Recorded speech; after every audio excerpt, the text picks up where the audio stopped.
This week's Parsha begins with Pinchas receiving praise and reward for his actions in last week's Parsha, when he killed Zimri, a prince of the Jewish people, and Cosbi, a Midianite woman with whom Zimri was sinning. And Hashem quickly justified Pinchas' act, showing its extreme merit, by rewarding him with the Bris Shalom and the Bris Kahuna. So what's the meaning of these two blessings, and why did Pinchas deserve them, specifically in response to his actions with Cosbi and Zimri? And perhaps even more importantly, why was Pinchas' act of murder even considered heroic? It appears to be violent and rash, perhaps even worthy of criticism. So why then was it rewarded and so handsomely at that? So let's try to explain the deep principles behind this episode. The first gift awarded to Pinchas was the Bris Kahuna, an opportunity to join the rest of his family in performing the avodah, the service in the Mishkan, the tabernacle. So why was this gift so befitting? Because Kohanim, priests, served to foster the connection between both Hashem and this world and Hashem and the Jewish people.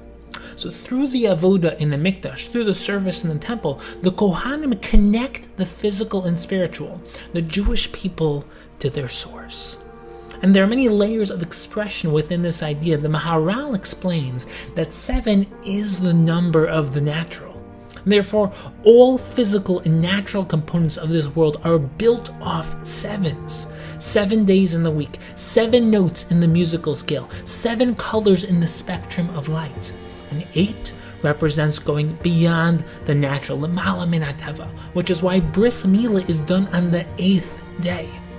We take the most physical and potentially animalistic organ and use it to transcend, which is what circumcision is all about. And this is why the miracle of Hanukkah lasted 8 days, and why it came through shemen, oil, which has the same shorish, the same root as Shemona, the number 8. It's therefore no surprise that the gematria, the numerical value of Kohen, is 75, the number directly between 70 and 80, 7 and 8. The Kohen's role is to connect the higher and lower, the spiritual and physical, the infinite and finite. And this is done specifically in the Beis HaMikdash, or the Mishkan, the place of connection between the spiritual and physical, between Hashem and this world.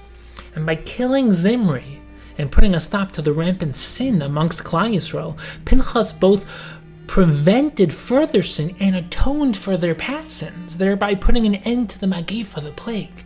And this is the exact job of the Kohen, to help atone for sin and maintain the Jewish people's connection with Hashem. So in doing so, Pinchas earned his right to be a Kohen. Kahuna was not an arbitrary gift, it was the positive consequence of the person Pinchas chose to become, a zealot for Hashem. And in addition to the Bris Kahuna, Pinchas was granted the Bris Shalom. Simply translated, the word Shalom means peace.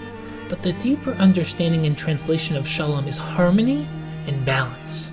Shalom is not when two parties sit next to each other without hurting one another.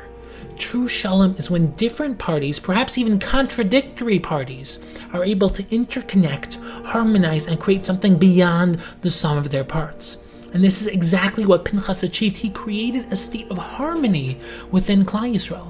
Beforehand, there was absolute chaos and dysfunction. Klal Yisrael was mired in sin. And Zimri was leading them towards greater and greater levels of chaos and dysfunction. Pinchas not only reinstated equilibrium, resetting the balance, but created a stronger, deeper state of connection and oneness, both amongst the members of Klal Yisrael and between Klal Yisrael and Hashem. He was the true embodiment of Shalom. The Bris Shalom was a perfect description of what Pinchas had achieved. And this is the incredible story of Pinchas.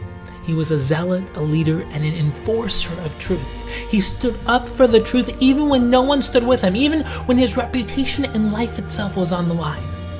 May we be inspired to always strive for the higher truth, to stand up for what we know is right, and to consistently create both external and internal shalom.